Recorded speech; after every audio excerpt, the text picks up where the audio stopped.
నమస్తే, welcome to APTS Telugu news. Updates చూసే ముందు హెడ్లైన్స్ చూద్దాం. వైఎస్ఆర్సీపీలో చేరిన విజయవాడకు చెందిన పలువురు టీడీపీ మాజీ కార్పొరేటర్లు, జనసేన నాయకులు. పార్టీ నిర్వహణ అవసరాలకు 10 కోట్ల స్వార్జితత్వాన్ని విరాళంగా అందించిన శ్రీ పవన్ కళ్యాణ్. జగన్కి కమిషన్లు ఇవ్వలేక పరిశ్రమలన్నీ రాష్ట్రం నుండి వెళ్లిపోయాయి, చంద్రబాబు.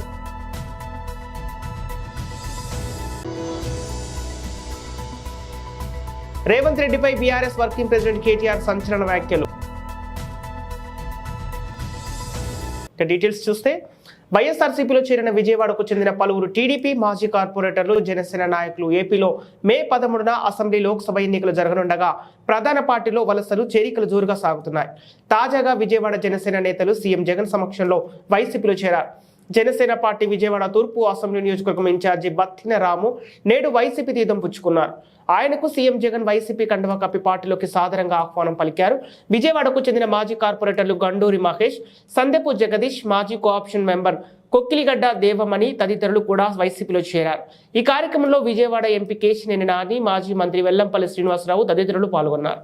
జనసేన పవన్ కళ్యాణ్ సొంత పార్టీకి భారీ విరాళం అందించారు. జనసేన పార్టీ కోసం తన సొంత డబ్బు 10 కోట్లు విరాళంగా ఇచ్చారు. ఈ మేరకు విరాళం చెక్కులను జనసేన పార్టీ ప్రధాన కార్యదర్శి నాగబాబు సమక్షంలో పార్టీ కోశాధికారి ఏవి రత్నంకు అందజేశారు. ఈ సందర్భంగా పవన్ కళ్యాణ్ మాట్లాడుతూ, నాడు స్వతంత్ర సంగ్రామాన్ని ముందుకు నడిపించడానికి మోతీలాల్ నెహ్రూ వంటి గొప్ప నాయకులు తమ స్వార్జితత్వాన్ని, ఉద్యమాన్ని విరాళంగా ఇచ్చారని ప్రస్తావించారు. ఆ రోజుల్లో తమ సొంత డబ్బు వెచ్చించని తీరు గొప్పదని కొనియాడారు. ఓ సదాశయం కోసం, రాష్ట్ర భవిష్యత్తును సుందరంగా తీర్చిదిద్దడం కోసం జనసేన పార్టీ సాగిస్తున్న రాజకీయ ప్రయాణానికి నా వంతుగా ఇప్పుడు ఎన్నికల ప్రచార ఖర్చు నిమిత్తం 10 కోట్లు అందజేస్తున్నాను. ఈ నగదు పార్టీకి ఎంతో ఉపయోగపడుతుందని భావిస్తున్నాను. స్వాతంత్ర ఉద్యమ సమయంలో డబ్బులు సంపాదించిన పెద్ద పేరున్న లాయర్లు మోతీలాల్ నెహ్రూ గారు కానీ స్వార్జితం నుంచి వచ్చిన డబ్బుని ఉద్యమాల కోసం ఖర్చు పెట్టేవాళ్ళు, స్వాతంత్ర ఉద్యమాల కోసం. అలాగే వారి ప్రేరణతోనే నేను సినిమాల ద్వారా నాకు వచ్చిన స్వంత నిధుల్ని ఎప్పటికప్పుడు పార్టీకి ఇస్తూనే ఉంటాను. దాంట్లో భాగంగానే పార్టీ నిర్వహణ నిమిత్తం 10 కోట్ల రూపాయలు నా సొంత నిధుల్ని మా పార్టీ ట్రెజరర్ శ్రీ రత్నం గారికి అందజేశాం. ఇప్పుడు ఎన్నికల నిర్వహణ లేదంటే ఒక పార్టీని నడపడం చాలా డబ్బుతో కూడుకున్నది. నేను చాలామంది నా కోసం 200 రూపాయలు, 500 రూపాయలు, 1 లక్ష రూపాయలు ఇచ్చే ఒక బేల్దారి మేస్త్రి కానీ వీళ్ళందరూ నాకు చాలా ప్రభావితం చేసే వ్యక్తులు. 500-600 రూపాయలకి కూలి చేస్తూ నాకు ప్రతిరోజు 100 రూపాయలు పంపించే రైతు కూలీలు ఉన్నారు. సో వాళ్ళే అంత బలంగా పార్టీకి అండగా ఉన్నప్పుడు ఆర్థికంగా నా వంతు కృషిగా నేను కూడా దాదాపు 40-50 కోట్ల పైన ట్యాక్స్ కట్టాను లాస్ట్ 5-6 సంవత్సరాల్లో. అందుకని నేను కూడా మిగతా సంపాదన పార్టీకి నేను అందజేస్తూ వచ్చాను. దాంట్లో భాగంగానే ఇప్పుడు 10 కోట్ల రూపాయలు అందజేశాను. మనస్ఫూర్తిగా ఇది పార్టీకి అండగా ఉంటుంది ఈ నిధులు అని చెప్పి రత్నం గారికి తెలియజేసుకున్నాను. Thank you sir. Thank you. ఎన్నికల ముంగిట టీడీపీ అధినేత చంద్రబాబు పార్టీలో సీనియర్ నేతలకు కీలక పదవులు అప్పగించారు. రెడ్డి సుబ్రహ్మణ్యంను పోలిట్ బ్యూరో సభ్యుడిగా నియమించారు. కేఎస్ జవహర్ను టీడీపీ జాతీయ ప్రధాన కార్యదర్శిగా నియమించారు. గండి బాబ్జీకి విశాఖ లోక్సభ నియోజకవర్గ అధ్యక్ష బాధ్యతలు అప్పగించారు. హిందూపురం లోక్సభ నియోజకవర్గం అధ్యక్షుడిగా బివి వెంకటరామును నియమించారు. ఇక టీడీపీ ఎగ్జిక్యూటివ్ కార్యదర్శులుగా సీఎం సురేష్, మన్నె సుబ్బారెడ్డి, కొవ్విలి అతిరాజ, రామ్మోహన్ నాయుడు, మధునూరి మురళీ కృష్ణరాజు, వాసిరెడ్డి, యేసుదాసులను నియమించారు. నేను సీఎం అయిన తర్వాత సమైక్య ఆంధ్రప్రదేశ్లో ప్రపంచం అంతా తిరిగి పెట్టుబడులు తీసుకొచ్చాను. మళ్ళీ ఆంధ్రప్రదేశ్ విడిపోయిన తర్వాత 16 లక్షల కోట్ల రూపాయల పెట్టుబడులు వచ్చాయి. అనంతపూర్ జిల్లా పేద జిల్లా, నీళ్లు లేని జిల్లా, అలాంటి జిల్లాలో ఇండస్ట్రీ వస్తుందని ఎవ్వరూ కలగనలేదు. అప్పుడు నేను ఆలోచించి కియా మోటార్స్ రావాలని చెప్పి ప్రయత్నం చేశా. కియా మోటార్స్ని మీరు చూస్తే మహారాష్ట్ర పోటీ పడ్డారు, తమిళనాడు పోటీ పడ్డారు, సాక్షాత్ ప్రధానమంత్రి నరేంద్ర మోడీ గారి రాష్ట్రం కూడా గుజరాత్ పోటీ పడ్డారు. ఎక్కడా కాదని మన దగ్గరికి వచ్చారంటే అది తెలుగుదేశం పార్టీ చూపించిన చొరవ, సమర్థత. దగ్గర మన దగ్గరే తయారైన కార్లు ఈరోజు ప్రపంచం అంతా తిరుగుతున్నాయి. కొన్ని 100,000 కోట్ల రూపాయల ఆదాయం వస్తూ ఉంది. మన యువతకు ఉద్యోగాలు వచ్చాయి. మనం అన్నీ చేస్తే పక్కనే ఒక జాకీ పరిశ్రమ వస్తే దానికి వాటా అడిగి తరిమేశారు. ఈ జిల్లాలో మీరు ఒకసారి చూస్తే అమర్ రాజా బ్యాటరీస్, ఈ జిల్లా వాసి అమెరికా నుంచి వచ్చాడు, ఇండస్ట్రీ పెట్టాడు తిరుపతిలో, కొన్ని వందల వేల మందికి ఉద్యోగాలు ఇచ్చాడు. అలాంటి ఇండస్ట్రీ పైన పడి ఆ ఇండస్ట్రీని తరివేస్తే ఆంధ్రప్రదేశ్లో మేము పెట్టుబడులు పెట్టాం. మేము నేరుగా పోయి తెలంగాణలో వేరే రాష్ట్రాల్లో పెడతామంటే వేరే రాష్ట్రాల్లో పెట్టే పరిస్థితికి వచ్చారు. ఢిల్లీలో రాహుల్ గాంధీ మోడీని చౌకీదార్ చోరీ హై అంటూ అక్కడే ఉన్న రేవంత్ రెడ్డి మోడీ మేరే బడే బాయ్ అంటాడు. అసలు ఇక్కడున్న కాంగ్రెస్ ఇది కాంగ్రెస్ బీజేపీ అర్థం కాదు. బీఆర్ఎస్ వర్కింగ్ ప్రెసిడెంట్ కేటీఆర్ ఇక్కడున్న కాంగ్రెస్ అయితే చాలా విచిత్రమైన కాంగ్రెస్. ఈ కాంగ్రెస్ అసలు ఇది కాంగ్రెస్ బీజేపీ అర్థం కాదు మనకు కొద్దిసేపు చూస్తే. आप एक मिनट सोचो, ऊपर राहुल गांधी है दिल्ली में, उन्होंने क्या बोलते, चौकीदार चोर है बोलते, चौकीदार चोर है अंटाడు. మరి ఇక్కడున్న రేవంత్ రెడ్డి ఏమో నై చౌకీదార్ నీ అయినో చోర్ నీ అయినో హమారే బడే బాయి హై, చౌకీదార్ చోర్ హై అని ఆయన అంటాడు, ఈయననేమో బడే బాయి హై హమారే అని ఈయన అంటాడు. ఇంకొక మాట మీరు ఆలోచించండి, అదానీ ప్రధాని, అదానీ के लिए काम करते प्रधानी అని రాహుల్ గాంధీ అంటాడు. अदानी के लिए काम करते प्रधानी राहुल गांधी का बोलना है. यहाँ पे रेवंत रेड्डी क्या कर रहे, जाके अदानी से गले मिलते दावोस में, क्योंकि ठंड ज्यादा है वहां पे, गले मिल लिए, वहां डील कर लिए, दोनों कस के पकड़ लेके फोटोग्राफ ले रहे.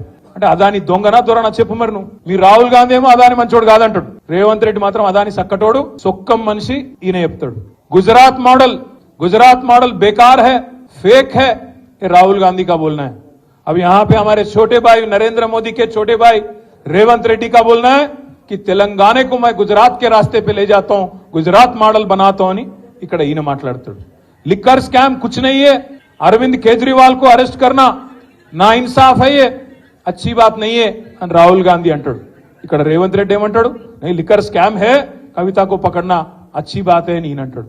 కాంగ్రెస్ లోనే రాహుల్ గాంధీకి రేవంత్ రెడ్డికే ఒక శృతి లేదు. ఈయన ఇవాళ బీజేపీ పాట పాడుతున్నాడు. ఇక్కడ ఉన్న ఆయన రేవంత్ రెడ్డి మీరు యాద పెట్టుకోండి, ఇలా రాసి పెట్టుకోండి, పార్లమెంట్ ఎన్నిక తర్వాత ఈ రేవంత్ రెడ్డి అంటాడు, ఎందుకంటే కాంగ్రెస్ గెలవది పీకది, వాళ్ళతో ఏం కాదు, దేశంలో ఊదు కాలది పీరు లేవది, వాళ్ళతో ఏం కాదు, 40 సీట్లు కూడా దాటే పరిస్థితి లేదు.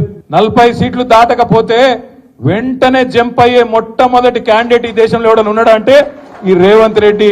మళ్ళా మొత్తం ముఠా కట్టుకొని ఈ నాగేందర్ను బిగేందర్ అందరిని తీసుకొని బీజేపీలకు జంప్ అయ్యే మొదటి క్యాండిడేట్ ఇదే రేవంత్ రెడ్డి. మీరు రాసి పెట్టుకోండి. నేను ఇప్పటికీ ఒకసారి కాదు 10 సార్లు అన్నా ఈ మాట, ఒక్కసారి అనలే ఈ మాట 10 సార్లు అన్నా. నేను అన్న ప్రతి చిన్న మాటకు స్పందిస్తాడు రేవంత్ రెడ్డి. గిట్లనో గట్లనో అంటే అన్నిటికి స్పందిస్తాడు. నువ్వు బీజేపీలకు పోతావు అనే ఆరోపణ నేను పెడితే 10 సార్లు అంటే కూడా ఒక్కసారి కూడా ఇప్పటివరకు ఒక్క మాట చెప్తలేడు. నేను ఓను బై, నేను జీవితాంతం కాంగ్రెస్ లోనే ఉంటా అని ఒక్క మాట పొరపాటున మాట్లాడతాడా? మాట్లాడాడు.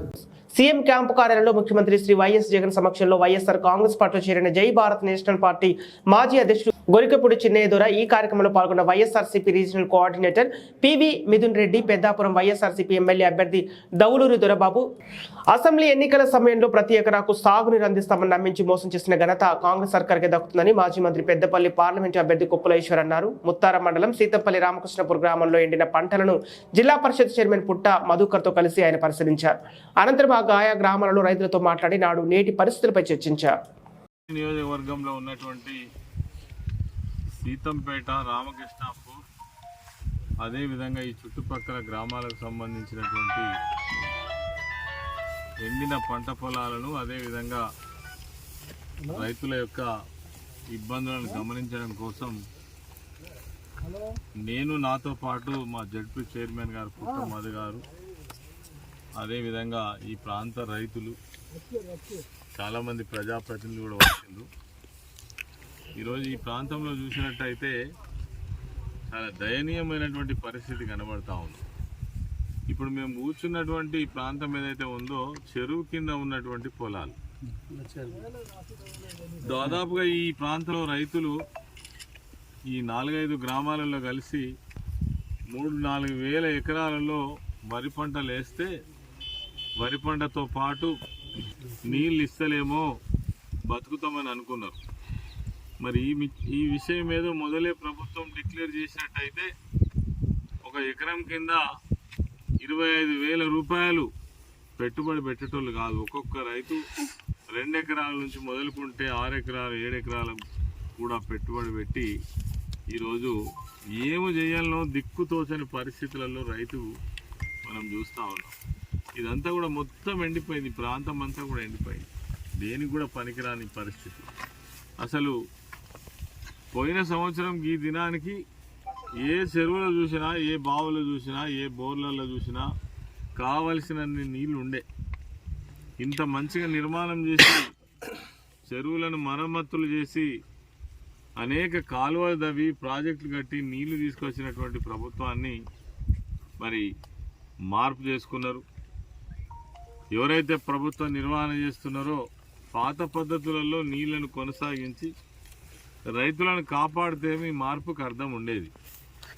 కానీ ఇలా మార్పు జరిగిన వెంటనే కనీసం నీళ్ళు ఇచ్చే పరిస్థితి లేదు. ఇలా తాగునీళ్ళకు కూడా చాలా కటకట ఉన్నది. పోయిన సంవత్సరం నిజంగా వర్షాలు పడలేదా అంటే పుష్కలమైన వర్షాలు పడ్డది. దాదాపు ఏళ్ళ కింద 400-500 ఏళ్ళ కింద పడినంత వర్షం పడ్డది. అయినా ఇలా నీళ్ళు లేవు. మరి ఎక్కడికి పోయినాయి నీళ్ళు? పోయిన సంవత్సరం ఉన్న నీళ్ళు ఇప్పుడు ఎందుకు లేవు? ఓదికేమో రైతులు ఈ బాధపడుతుంటే ఆయన రేవంత్ రెడ్డి ముఖ్యమంత్రి గారు తెచ్చుకోపోండి, రుణమాఫీ 2 లక్షలు చేస్తాం డిసెంబర్ 9వ తారీఖు అనగానే కొంతమంది 1 లక్ష తెచ్చుకున్నారు, కొంతమంది 2 లక్షలు తెచ్చుకున్నారు. ఇప్పుడు ఆ బ్యాంకర్లు పోయి ఇంటి మీద నోటీసులు ఇస్తున్నారు. ఇప్పటికే 138 మంది రైతులు ఆత్మహత్య చేస్తున్నారు. ఇది మన దురదృష్టం. ప్రభుత్వం మారి 3-4 నెలలు తిరగక ముందు 138 మంది రైతులు ఆత్మహత్య చేసుకోవడం ఇంతకంటే ఘోరం, ఇంతకంటే దారుణం ఏమి లేదు. మంచిర్యాల జిల్లా రామకృష్ణపూర్లో పార్లమెంట్ లోక్సభ ఎన్నికల సందర్భంగా పోలీస్ ఫ్లాగ్ మార్చ్ కవాతు నిర్వహించారు. ఈ కార్యక్రమంలో బెల్లంపల్లి ఏసీపీ రవికుమార్ మాట్లాడుతూ రామగుండ కమిషనర్ ఆదేశాల మేరకు రామాలయం చౌరస్తా నుండి రాజు చౌక్ చౌరస్తా మీదుగా ర్యాలీగా సిఆర్పీఎఫ్ బలగాలతో ఫ్లాగ్ మార్చ్ నిర్వహించడం జరిగిందని, ప్రజలు లోక్సభ ఎన్నికల్లో ఓటును స్వేచ్ఛగా విధంగా వినియోగించుకోవాలని, ఎలాంటి అవాంఛనీయ సంఘటన జరగకుండా ప్రజలు పోలీసు వారికి సహకరించాలని పోలీసు వ్యవస్థ ప్రజల మధ్య ఉంటుందని అన్నారు. ఈ కార్యక్రమంలో మందమరి శశిధర్ రెడ్డి, ఎస్ఐలు రాజశేఖర్, ప్రవీణ్ కుమార్, రాజశేఖర్, అంజయ్య, సిఆర్పీఎఫ్ బలగాలు, ఏఎస్ఐలు, కానిస్టేబుల్ పాల్గొన్నారు. మంచిర్యాల డీసీపీ గారి ఆదేశానుసారం ఈరోజు చెన్నూరు నియోజకవర్గంలోని రామకృష్ణాపూర్ పట్టణంలో ఈ సిఆర్పిఎఫ్ ఫోర్స్, కేంద్ర రిజర్వ్ పోలీస్ ఫోర్సు మరియు మందమరి సర్కిల్ యొక్క అధికారులు, సిబ్బంది మన రామకృష్ణపూర్ పట్టణంలో ఫ్లాగ్ మార్చ్ చేయడం జరిగింది, కవాతు నిర్వహించడం జరిగింది.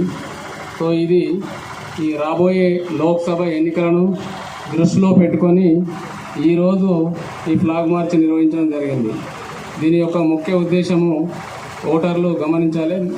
మీకు ఓటర్లకి మేము పోలీస్ ఫోర్సు అందుబాటులో ఉన్నామని మీకు ధైర్యాన్ని, ఒక నమ్మకాన్ని కలిగించడానికి, మేమంతా ఉన్నామని చెప్పడానికి, ఒక విశ్వాసం పెంపొందించడానికి ఈరోజు కేంద్ర రిజర్వ్ పోలీస్ ఫోర్స్ మరియు లోకల్ పోలీసులము ఈ కవాతు చేయడం జరిగింది. కాబట్టి ఓటర్లందరూ ఈ లోక్సభ ఎన్నికల రోజు మే 13వ తారీఖు రోజు మనము అందరూ స్వచ్ఛందంగా ఎన్నికలలో పాల్గొని మీ యొక్క ఓటు హక్కుని స్వేచ్ఛగా, నిర్భయంగా మీ ఓటు హక్కును వినియోగించుకోవాలని మనవి చేస్తున్నాం.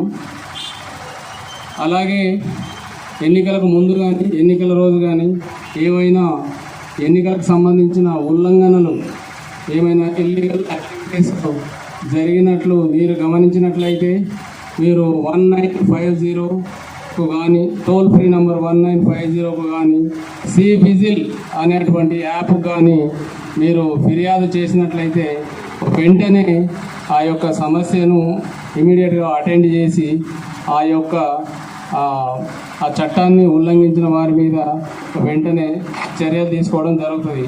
కాబట్టి ఓటర్లందరూ, ప్రజలందరూ ఈ టోల్ ఫ్రీ నెంబర్ కానీ, తర్వాత సి విజిల్ కానీ మీరు ఫిర్యాదు చేయాలని కూడా ఈ సందర్భంగా నేను రిక్వెస్ట్ చేస్తున్నాను. Thank you. అనౌన్స్మెంట్ ఏంటంటే, గత అసెంబ్లీ ఎన్నికల సమయంలో ఆ రోజు మన రామకృష్ణపూర్ పట్టణంలోని చాలా పోలింగ్ స్టేషన్లలో మనకు ఈ ఉదయం 7 గంటల నుంచి సాయంత్రం 4 గంటల వరకు పోలింగ్ ఉంది. కానీ ఆ రోజు రాత్రి 8-9 అయింది.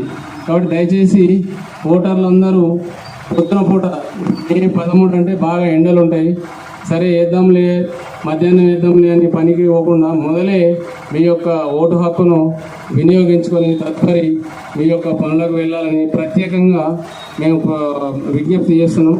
ఎందుకంటే ఆ రోజు మనకు లేట్ అయింది, బాగా చాలా ఇబ్బందులకు గురి కావాల్సి వచ్చింది. కాబట్టి ఇది ఒక special request to all the voters, కొంచెం ఎర్లీగా మీ నూకాంబిక ఉత్సవాలను జయప్రదం చేయాలి. అనకాపల్లి దళపతి స్థానిక నూకాంబిక అమ్మవారి జాతర ఉత్సవాలను జయప్రదం చేయాలని దేవాదాయ ధర్మాదాయ శాఖ డిప్యూటీ కమిషనర్ ఎన్ సుజాత తెలిపారు. స్థానిక అమ్మవారి ఆలయంలో మంగళవారం స్థానిక విలేకరులతో సమావేశం ఏర్పాటు చేశారు. సందర్భంగా జిల్లా దేవాదాయ శాఖ అధికారి మరియు ఆలయ ఈవో బండారు ప్రసాద్ పర్యవేక్షణలో ఉత్సవాలు ఘనంగా నిర్వహించడం జరుగుతుందన్నారు. అందులో భాగంగా అన్ని శాఖల అధికారులతో సమావేశాలు ఏర్పాటు చేయడం జరిగిందన్నారు. తీసుకోవాల్సిన జాగ్రత్తలపై సూచనలు సలహాలు తీసుకోవడం జరిగిందన్నారు. ఈ నెల ఏప్రిల్ 7వ తేదీ నుండి మే 7వ తేదీ వరకు నెల రోజుల పాటు అమ్మవారి ఉత్సవాలు ఘనంగా జరుగుతాయన్నారు.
మూకాంబిక అమ్మవారి దేవస్థానం అనకాపల్లి వార్షిక కొత్త మహోత్సవ జాతర 2024 జాతర 7/4/2024 నుంచి 7/5/2024 వరకు నెల రోజుల పండుగ కార్యక్రమాలు నిర్వహిస్తూ ఉన్నాం.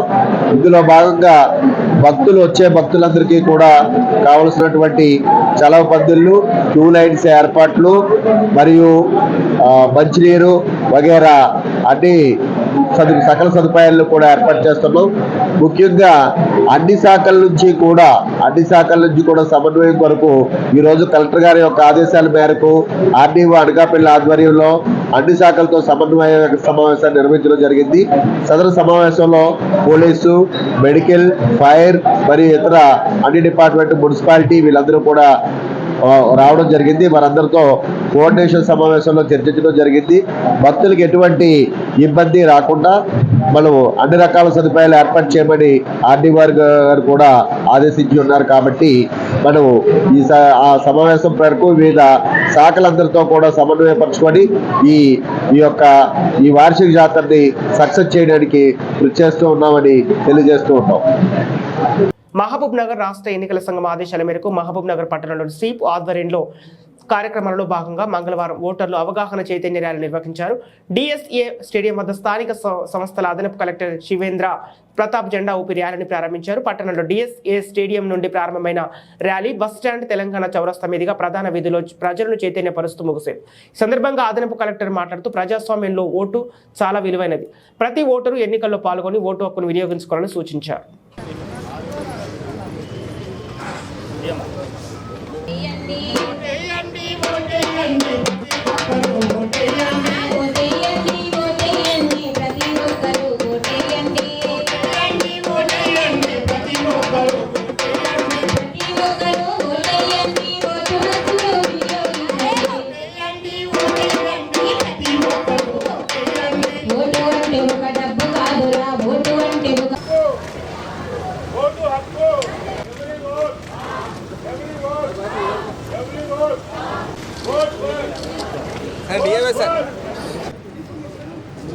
అందరూ కూడా ఫ్రెండ్స్ అవ్వాలని చెప్పి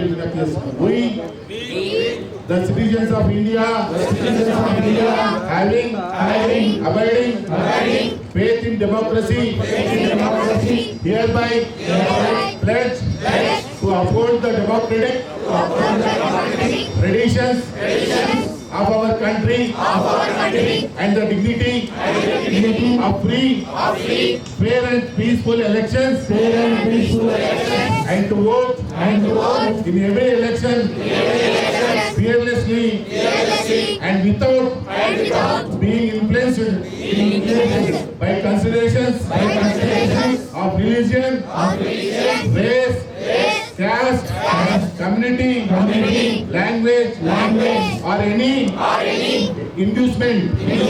Thank you.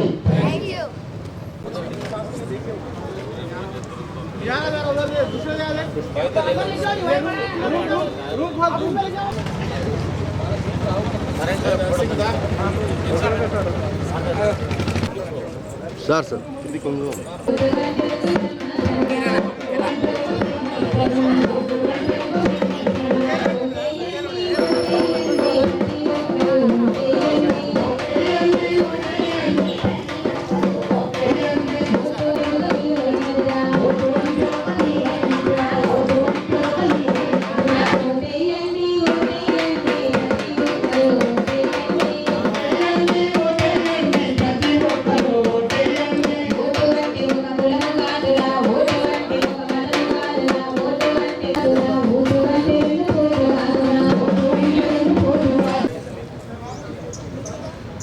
బులెటిన్ ముగించే ముందు హెడ్లైన్స్ మరోసారి.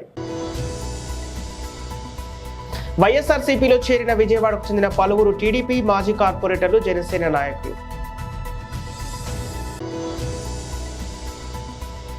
పార్టీ నిర్వహణ అవసరాలకు 10 కోట్ల స్వార్జితత్వాన్ని విరాళంగా అందించిన శ్రీ పవన్ కళ్యాణ్.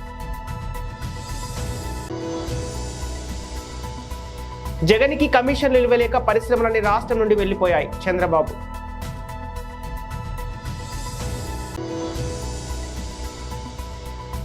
రేవంత్ రెడ్డిపై బీఆర్ఎస్ వర్కింగ్ ప్రెసిడెంట్ కేటీఆర్ సంచలన వ్యాఖ్యలు. ఇవి ఈనాటి వార్తలు. మరో బులెటిన్తో మళ్ళీ కలుద్దాం.